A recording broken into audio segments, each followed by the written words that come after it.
High, আমার blood নিয়ে যদি একজন অসুস্থ মানুষ সুস্থ হয়ে উঠতে পারে তাইলে ব্লাড দিতে প্রবলেম কোথায়? তাই সকাল সকাল ঘুম থেকে উঠে চলে এলাম বীরপাড়া ব্লাড ব্যাংকে আমার এক দাদার বন্ধুর বউকে ব্লাড দিতে।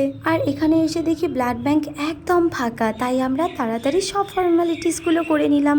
বাট এখানে ব্লাড দিতে এসে না সকাল সকাল আমাকে মিথ্যে কথা বলতে হলো। এরা আমাকে জিজ্ঞেস করছিল যে আমি খেয়ে এসেছি কিনা। প্রথমে তো সত্যি কথাটাই বললাম যে না, কিন্তু তারপর বললো যে যাও তাইলে টিফিন করে এসো। তারপর ভাবলাম যে আবার টিফিন করতে এতটা রাস্তা যাব, তাই তারপর বলে দিলাম যে আমি টিফিন করে এসেছি।